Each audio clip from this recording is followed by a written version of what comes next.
What's good, y'all? It's your boy Peel back with another one, man. Today, as you can see, we watching Agent reacting to Tommy G hunt for Chicago's deadliest serial killer. The hunt for Chicago's deadliest serial killer. 50 unsolved strangulation cases that could be the work of a serial. Dozens of women who were all strangled or asphyxiated. Their cases remain unsolved. Asphyxiation.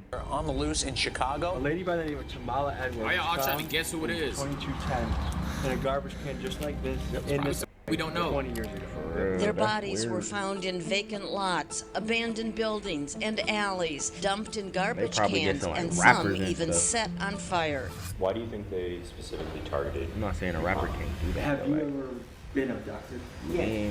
He killed so many women, he don't know how many. Is there one of these that you think is doing the lion's share of the... Yes.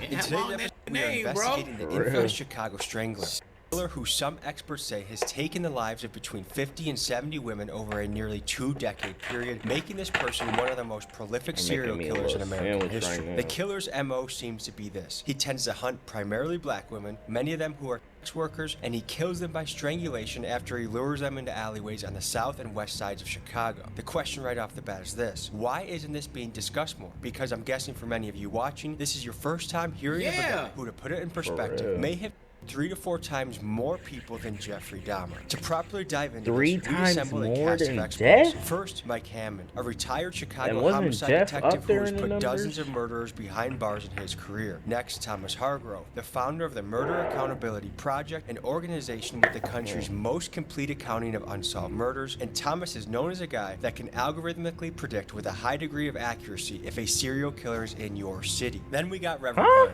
a pastor and community leader who has built a network supporting survivors of strangler victims, and Reverend Hood claims to have sat face-to-face to the guy who is the primary suspect of this all. Next up, Rabbi Ben Yosef, a community activist demanding justice for the victims, who takes it upon himself to bring us to some of the murder sites. And finally, we even speak with a family member of a strangler victim, and Chicago citizens who live in the areas where the strangler strikes. Let's get to it.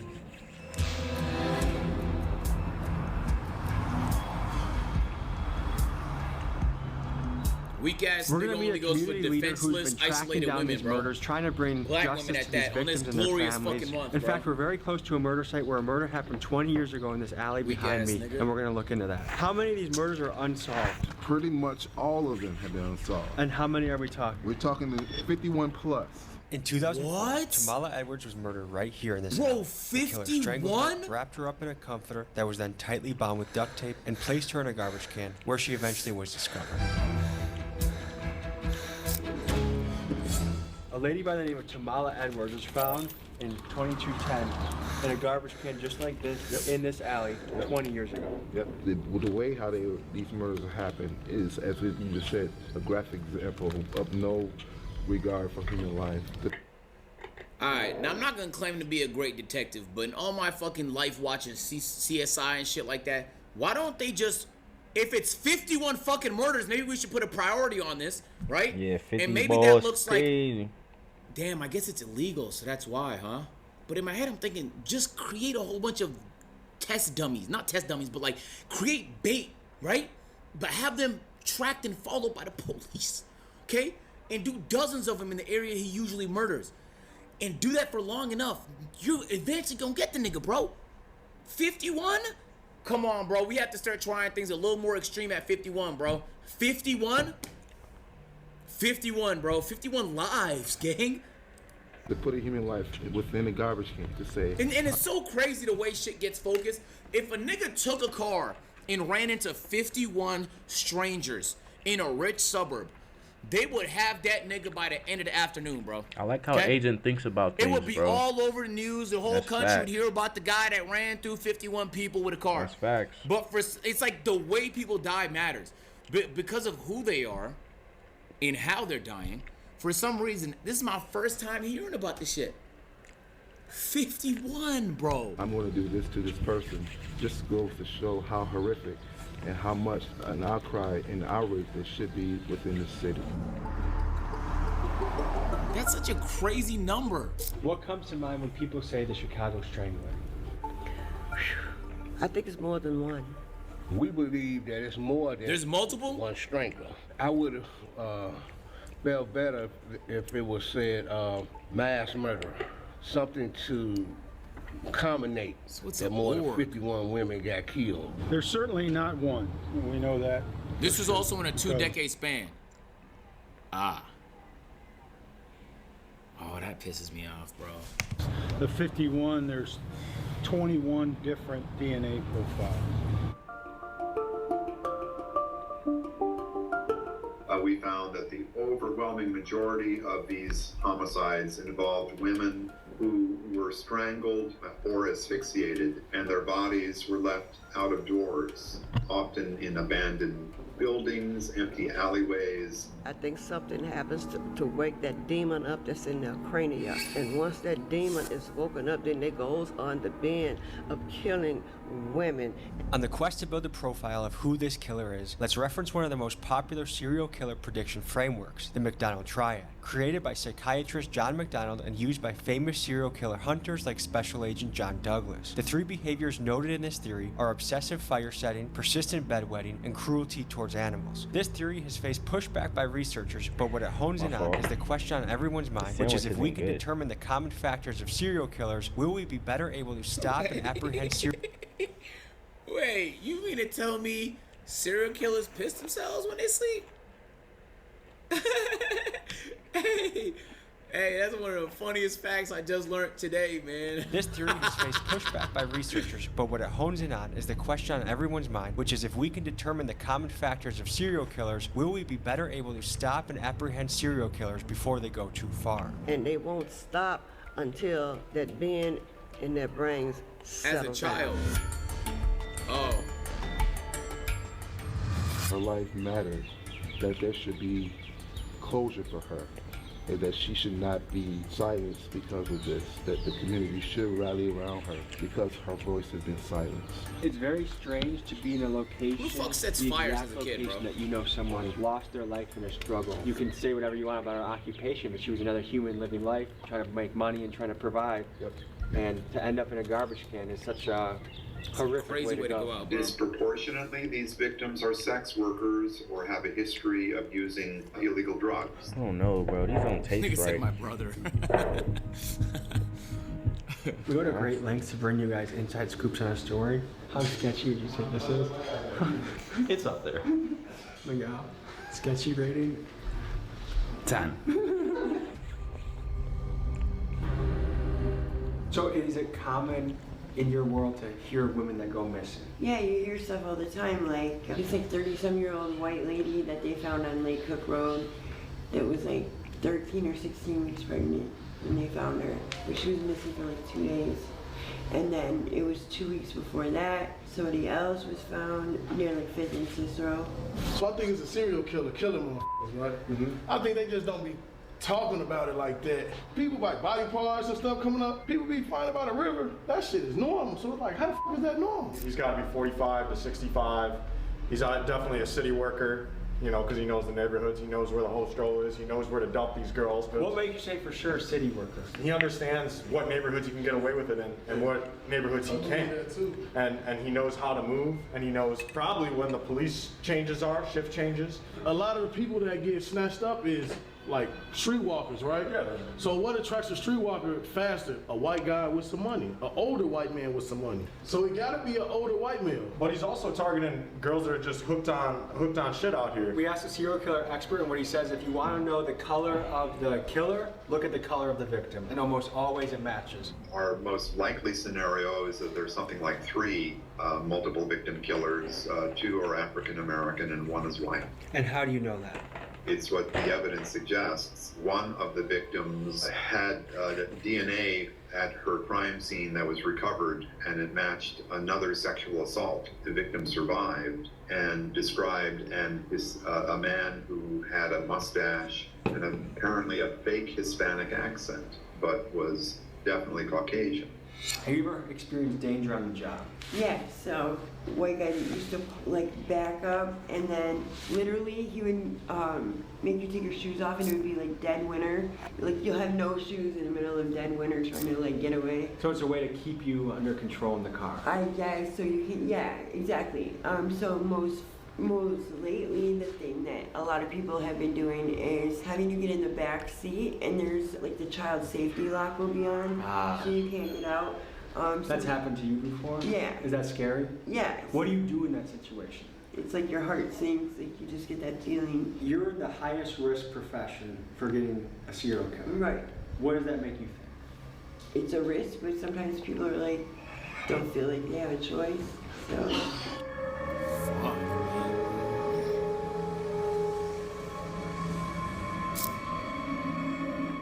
Just down the alley over there, Makalova Williams was killed just down here. She was killed in 2004. Do you know anything about this particular killing or this particular victim? Yeah, I do. Pretty sad story. She was in foster care most of her young life. It's alleged she was sexually abused in foster care. She would come back up here to Chicago, and then she's an 18-year-old on her own, and you know, she starts in on the streets, you know. So many victims of sex trafficking, they left home. They were runaways who apparently thought that they had had enough. This feels like one of them problems we shouldn't have in America. You know? The richest country in the history of the universe. I just feel like one of them problems we should have solved by now. So this was 20 years ago, so this that was building cranberry juice. Yeah, I know cranberry juice when I see it. Much cleaner than it was then. This door was open, and she was actually found in a bag, like a duffel bag, like a laundry bag. Almost impossible. You'd think looking at it, you'd get a body in there. Continue to fight for you and stand with you. And we'll do whatever I can to make sure your name is not forgotten. How do we bridge the gap that people want to work with police, people feel comfortable with police, police are more equipped to do their job? What do you guys think about some of those things? I don't think there's a disregard for activists such as myself to work with detectives. I do work with detectives and police on these issues. Will you be looked at as a snitch if you work with detectives and police? Could be. But what, solving a fucking murder? To bring justice. That's what we stand on. Let's talk about why Chicago is the perfect hunting grounds for a serial killer to lurk. The truth is, Chicago has an unacceptably low homicide clearance rate. And for reference, a clearance rate refers to the percentage of criminal cases that are solved. How would you rate the Chicago PD performance in finding the perp? I think you're always trying to do your best, and you're trying to. No life has, to me and the people I worked with, no life has more or less value than another, because you're always talking to the victims' families, so you're trying to always do the best you can. Historically, Chicago's homicide solve rate has been concerning. In 2016, the city reported a clearance rate of just 21%, which is much lower than the national average of 60% at that time. They're going in down? other words, 80% of the time, the murderer gets away. That is 80? insane. The cycle keeps getting worse and worse. I'm finna lay in my bed, bro. I don't care. You can murder, yo, Tara, thank you for the 5 get the subs. I appreciate that. You can murder somebody, and there's an 80% chance you won't be indicted. That's crazy. Bro, hey man, that's the second craziest fact that I heard today. Tara, appreciate you again, bro. What's first? 20, 30 years in these cases. Excuse me. Because of the strike. I don't see the Chicago Police Department. And also, yo, it's not snitching if you don't know the nigga, bro. You get what I'm saying? Like, if your bro did some shit and you told, you technically snitch. Bro, if some random nigga you don't know commits a murder, God forbid it's someone you know, you're not snitching by telling the police. You're solving a case to keep the community safer, bro. Like, the fact that snitch culture, the whole thing is so weird to me, bro. Like, I'm not protecting a nigga I don't fucking know. For what? And people don't even get how you just have to have a little empathy, bro. Imagine that's someone you cared about that died. Oh, man. Would you not do everything in your power to make sure justice is served, bro? Because I'm not no Niggas killer. act like saying anything to the police is snitching, bro. Doing anything really proactive because policemen are. Yo, gang. Bro says streets don't care. Some of these, yo, do you understand what I'm saying? Shut up. Some of y'all are from the streets. A majority. He's definitely not. Whoever said that is not. So for those who are not, this doesn't apply at all, bro. Alright? And their priority, we shouldn't be adopting street culture because we don't live in those environments at all. So and you don't want to. Why would we need to? You're a Civ. Act like a Civ.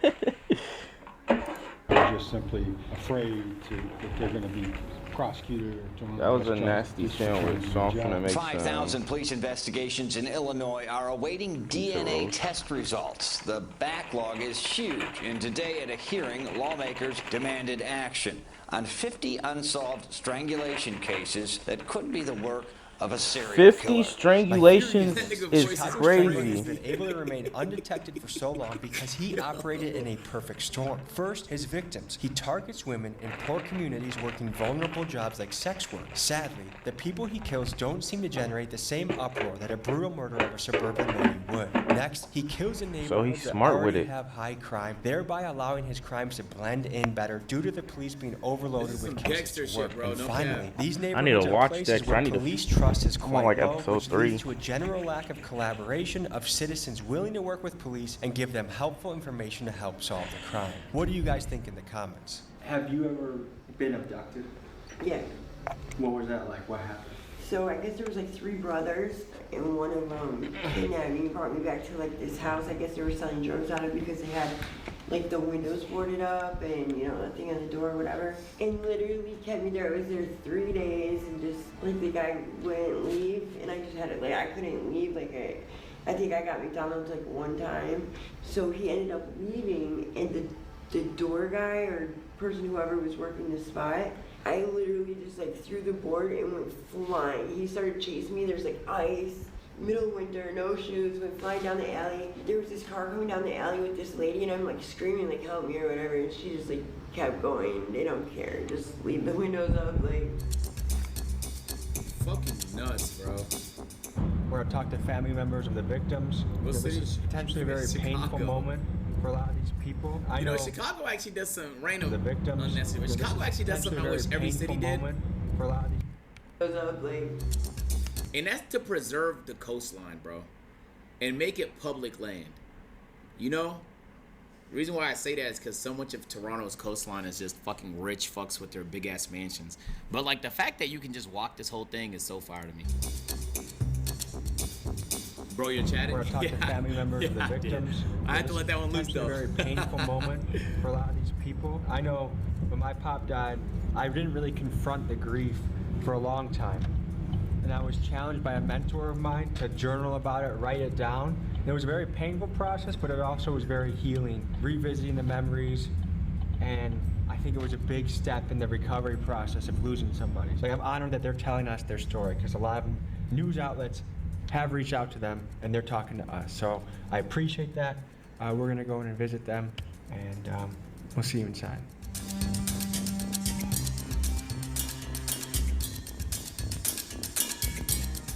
You know, I was involved in as far as from the homicide detective input thing, but the impact of the families, as Mike knows, he tells you, know, and he's taking it to a whole nother level, but all detectives know we have to make those phone calls at 3 o'clock in the morning, and God bless you if you never had to make those calls or face-to-face, not even say calls, really face-to-face meetings for the most part and stuff, where you have to, you know, give this bad news to people and stuff. It's like, that's probably like one of the hardest parts of the job. Can you imagine this young lady, how her life trajectory has changed, you know, not having her mother here since she was 9 years old?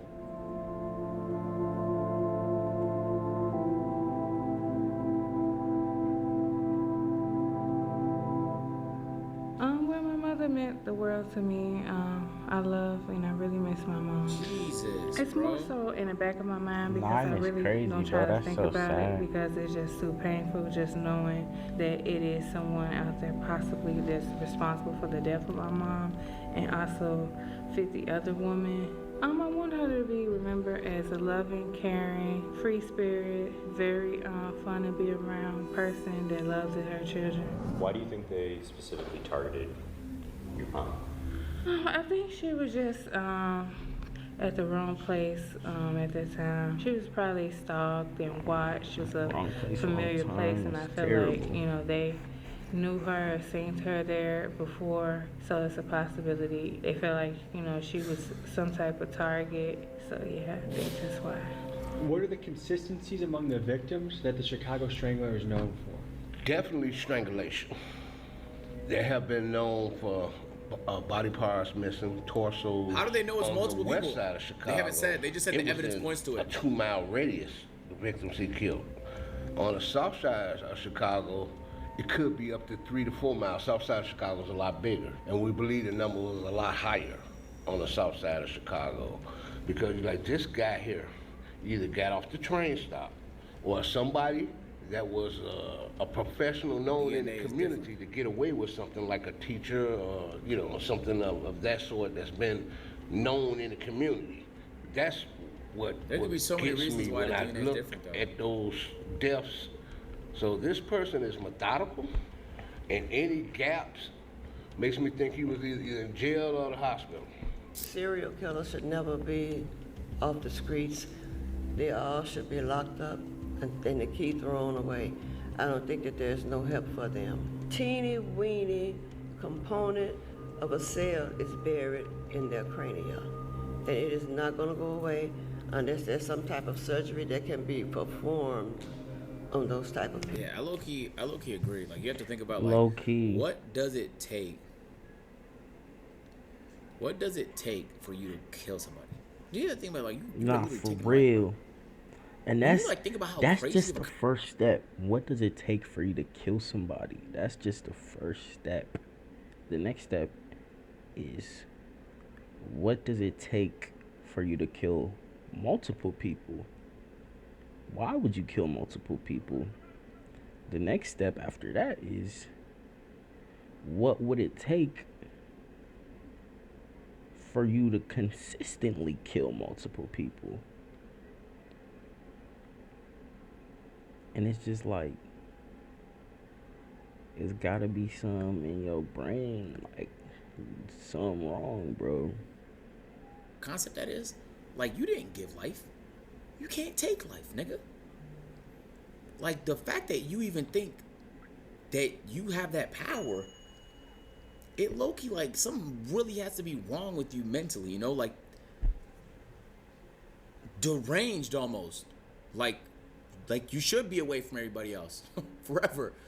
Like, that's a crazy concept. Is there one of these killers that you think is doing the lion's share of the killing? Yes, Darren Dion Vaughn. Darren Dion somebody Vaughn that's already been in jail. 2014, when police arrested him for the murder of Africa Hardy in Hammond, Indiana. But what began as a single case quickly unfolded into something much darker. Van confessed to killing at least 6 more women, leading investigators to his victims' remains in abandoned homes across Gary, Indiana, thereby earning him the nickname of the Gary Strangler. But is it possible that Darren could also be the Chicago Strangler? In his confession, Van hinted that he had been killing for nearly 20 years, and his style of killing matches with the MO of the Chicago Strangler. Many experts, like Thomas Hargrove, think that Darren could very well be responsible. Because many of the Chicago murders are near the train line, it's easy to imagine Darren boarding the train from Gary, getting out at a Chicago stop on the south and west sides, giving in to his killing impulse, then returning home to Gary. What's more is, in his confession interviews with the police, Van claims to have victims across multiple states. And Darren Vaughn told police in Hammond, Indiana, he's made a lot of mistakes. 4 or 5 in California. How many in North Carolina? 1, because I ain't stayed long. Texas, I think there's 2. At least 2 in Milwaukee. And there's 3 in Minnesota. I'll say about 7 in Detroit. How many in Chicago? Chicago is a lot. One of the goals in setting out to do this was to try and solve some of these murders. And so with many of the fingers pointing towards Darren Dion Van, we sent him a letter and we reached out to the Indiana Department of Corrections portal in attempts to reach him. Now, we have no idea if the letter that we sent to Wabash Correctional to Darren made it to him. Maybe it didn't make it past security. So we're still waiting for a response so that we can pursue those leads further. Niggas stop giving the death penalty. Am I the only one that thinks you could do worse? Like, we could do better than the death penalty, bro. I feel like the death penalty is low-key the easy way out. Low-key, there's torture. Guillotine? No, I don't think he needs to die. I think he should suffer and then die. We all die. Yeah. We're all gonna experience that. Letting him Can't die give him that shit fast soon. You gotta fucking and quickly. I'm not even like a torture proponent, but you can't just look at the nigga, man. Bro, if what he's saying is true, yeah. Let me not unleash my thoughts, bro. The theory of why Darren's claims of Yeah, killing it's more probably for women the wasn't best, explored isn't it? further is that Indiana investigators wanted to It lock costs him away more? with certainty rather He than deserves it, bro. complicate his case by making it federal. However, experts like Detective Mike Hammond would argue that Darren could not have possibly killed all these women. The Chicago Strangler is thought to have killed till 2018, and Darren, arrested in 2014, was already locked away in prison. And secondly, because of the multitude of DNA samples found in the victims, leading Mike to think that we are dealing with multiple killers. The problem is, with many of the victims being prostitutes, being said found with 8 million multiple DNA lashings. samples is to be expected and just further complicates tracking down the killer. You had a conversation with Darren Dion Van, who some say is the Chicago Strangler, or one of the guys responsible for most of the bodies. Tell me about your conversation with him. He had no problem with talking about the girls he killed in Gary. Nah, I'm not no cop. Feel me? I'm gonna trust the pros do what they do, but like, it doesn't really feel like it was a strangling organization, my nigga. It feels way more likely that there was one nigga doing it and then some copycats. Yeah. I think that happened on season 3 of Dexter. Gary, Indiana, which is exactly 40 minutes from here. Gary, Indiana is across the street, basically, right? But when he talked about Chicago, he said he killed so many he can't remember. And to look at this man, this young man in his face, that was part of the armed services. Wow. That looked like he wouldn't even swat a fly. To tell you he don't know how many people he killed, it's sickening. And it hits me to the gut. I know, we're talking about 51, I know it's more than 85. There's no connection to all 85, but there's still 85 women that's being killed in Chicago. We first detected him in Gary, Indiana, where he was responsible for most of a cluster of 15 murders of women. And then the algorithm signaled that there was Yo, Beast Mode, appreciate you with the fucking 5 gifted subs, my boy. W5 gifties from Beast Mode, bro. Nah, nutty. Like the fact that he was saying like 5 from Texas, 3 from here, 2 from here. And then when they said, how about Chicago? Nigga said, it's a lot, bro. He lost count. Think about that. He lost count of the amount of murders he committed, bro.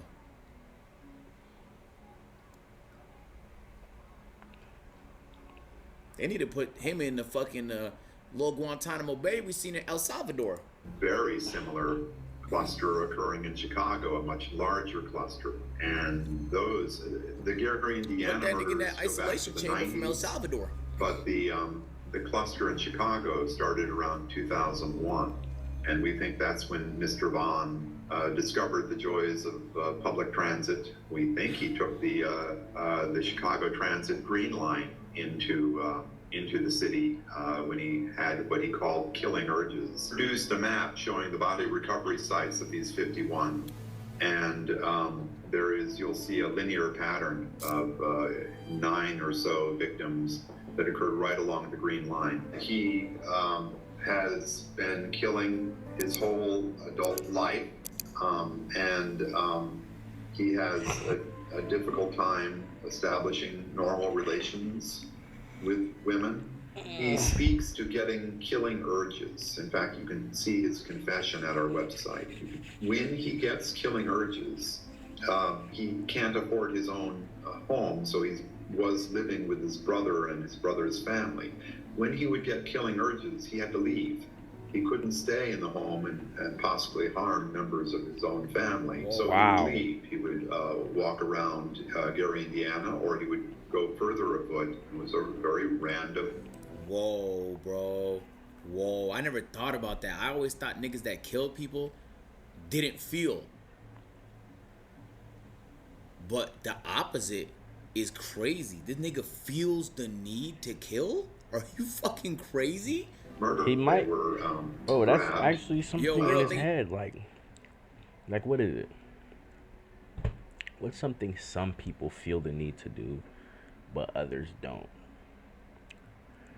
Some people feel the need to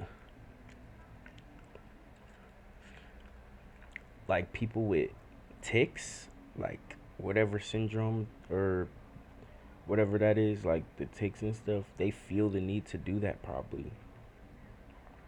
So there's something in his brain actually telling him he needs to kill, and he can't control himself, whether it's his family members or not, bro. That's crazy. Even 4 months. So he has to leave the house. Where their bodies were found. That's crazy. Nothing very sophisticated in these murders, just opportunistic. How sure are you that Darren? Like the nigga gets the urge to kill the way I get the urge to eat potato chips. Think about that. Look at him straight in his eye. Well, he's not lying. He killed so many women, he don't know how many. Now, do I think he killed all 51? No. It would be nice to point the finger at Darren Dion Van, accuse him to be the likely suspect of all these murders, get some closure and move on. However, it is impossible that Darren did all these murders. There were 5 murders that happened between 2004 and 2005 that he couldn't have done because he was serving time in an Indiana jail. What he did was, in front of police, he threatened to kill his girlfriend by holding a gas can and lighter in one arm while the other arm was around her neck. There are an additional 5 murders from 2009 and 2013 that he couldn't have done because he was serving a 5-year prison sentence in Texas for a brutal sexual assault. So there are at least 10 murders from this period that Darren could not have done. This further supports Detective Hammond and Thomas Hargrove's theory that there are multiple killers involved, but unfortunately, it also further complicates this deadly mystery. When was the last time you were contacted by police regarding your mother's death? I was never contacted. They contacted my grandmother one time, and it was for. Tommy looking young without a mustache or beard. When I got older, I contacted them, and they didn't even know anything. He looked like when I first started watching him. Oh, the case is the file. We delete the files or something like that, or they don't carry the files. What does that make you think? They just don't care. Cause I don't think it's a complex case. I mean, she was found somewhere where she stayed, where she frequently visited and hung out at. So I mean, I don't feel like it should have been hard to find out. You know what I'm saying? Who done it? At least like, yeah, some type of information as to what happened. Some of the comments I've gotten is if all the victims were white ladies that were accountants or middle class, that the murders would already been solved right now. But because a lot of the women are black women, minority women that are working the streets, no one cares, the cops aren't going to bother. What do you feel about that? Yeah, so in general, Chicago's pretty low on their success rate of solving any kind of murder. Here it's like 20 or 30%. It's really low. I don't think it's necessarily what colors you are. That kid is, bro, 20% of murders get solved, gang. People have like left their homes or whatever. 80% go unsolved, bro. Binges, missing, you know, so no one will be exactly looking for them right away. Like that's a really high percent and of like, getting away with the murder, bro. That's crazy. So if they were, I was gonna know anyway. Your thought that your mom was got by the Chicago Strangler? Part of me yes and no. Like a part of me feel like maybe it could have been somebody she knew, and then a part of me feel like it could have been a serial killer, Chicago Strangler. So we've heard about the crimes Darren may have committed, but what do we know about who this guy is? Little about his childhood is known other than he grew up in Indiana, and in 1991 he enlisted in the Marine Corps but received an other than honorable discharge after only 2 years in the service. The specific reasons for his discharge have not been publicly disclosed. What we do know about Darren is this: he has a notable criminal background. However, there is something potentially disturbing that we uncovered. According to a confidential source, he has been arrested over 75 times. However, most of his rap sheet has been redacted. Why? With guys like Jeffrey Dahmer and Ted Bundy, we have enough information about them to make a Netflix series. But when it comes to Darren, there's barely any information out on his past on the internet, and what is documented has been censored. Why? What were her injuries? Why? No, she was strangled. Bro, after like the 10th time a nigga go to jail. Low key, keep him in there. Come on, bro. 75, my nigga. Right, he's not learning at all. Think about that. Each time you go to jail for the same thing, it should increase 75. And just beat up the normal sentencing years by 5 years. It damaged her brain severely. She was on life support for 2 years. War messes with people mental. My grandfather decided to pull the plug. Yeah, maybe he started getting that urge when he was with I never thought about that. Member that you love They're disfigured, they're beaten up, and having to. Wow, what if that's the reason why? What? Nigga went to war, killed somebody, and was like, oh my god, this is amazing. Maybe. PTSD, low key. Kiana, so does this alley look familiar to you? Yeah, it does. And what's going through your head right now? Just memories and stuff with my mom. These are my last memories with her. We used to stay down here and go to the grocery store across the street. So you used to live close by? Yeah. Okay. I guess what's running through your guys' heads right now? So I'm looking from a cold case perspective. What year would have been? What year was it? 99. Or he had the urge So, and thought war was the best option. Several time ago, so Yeah. much of this has changed. Yeah, maybe I it's the other can way see around. now about 10 video cameras. Probably weren't here at the time. There are probably buildings that were here, right, that were multi-unit buildings. So I'd want to know if I could go back and find out what buildings were there, were they multi-unit buildings, who lived there, and you can do that. It's a lot of work, but it can be done. You know, I'd be really wanting to look at the specifics of where she was discovered exactly, like within as many feet as I can, and things like that. So this is a tough place because it's pretty desolate. 2 questions. One for each of you is, at any given time, how many murders could a homicide detective be looking at once? It varied from 13 to 25, 30 at times. But then, you know, because I worked on a cold case, I would take on a lot of cases. Bro. Yeah. How the fuck is one nigga gotta solve 30 murders, bro? Sherlock Holmes in his prime could never. The low end was 13. Yo. That's the third most surprising thing. This system is so fucking dog shit. Holy, bro. So there is a perception that if you're poor or if you're black, that the police don't care as much about the murder. As a black detective, can you give the other side? How do you even choose what you want to work on that day? I get the other side of the table, and some of that is accurate, you know. So I'm not here, you know. I mean, I love the police department, you know. I mean, it's gas, but I tell people all the time, but I'm not a spokesman for the police department. I mean, you know. I mean, there's some dog asses on the police department, some dog asses at the post office why you didn't get your mail on time, you know. That exists in every line of work. The police just seem to be highlighted and spotlighted more and stuff, obviously, and you know, for good reason in some cases. I mean, does it kind of blow your mind that someone could potentially get away with killing 50, 60, 70 women and not get caught? Yeah, it saddens me because it's like, how can you take tired. a I'm job sorry. I'm and, laying down. you know what I'm saying, not even care about doing it properly, and especially when it comes to, you know, human life and women.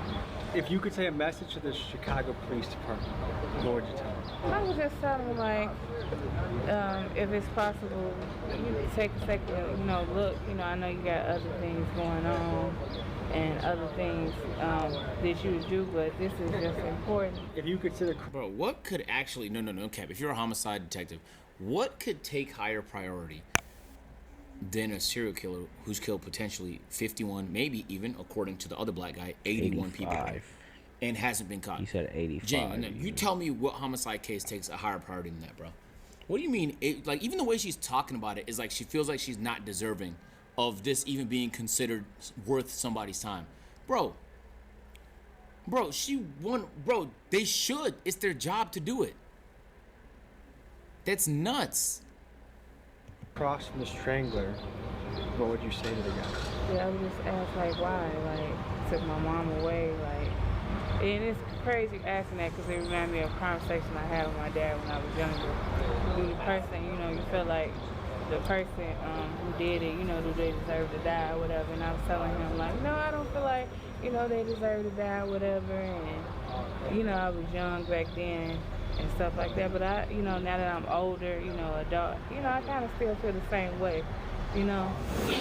Did listening to detectives talk today change your perception at all of? Yeah, I know they have a hard job to do, but, you know, I just still can't, I still hold resentment towards them or whatever because it is my mom, and I feel like they didn't do everything that they could have done to try to solve the case. And I feel like the case wasn't too complex.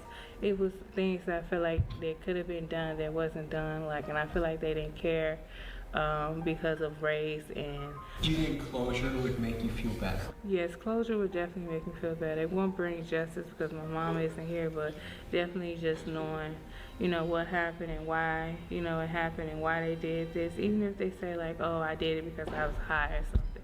You know, I'll take that. I'd rather, you know what I'm saying, have, you know what I'm saying, partially something on the plate than nothing at all, you know.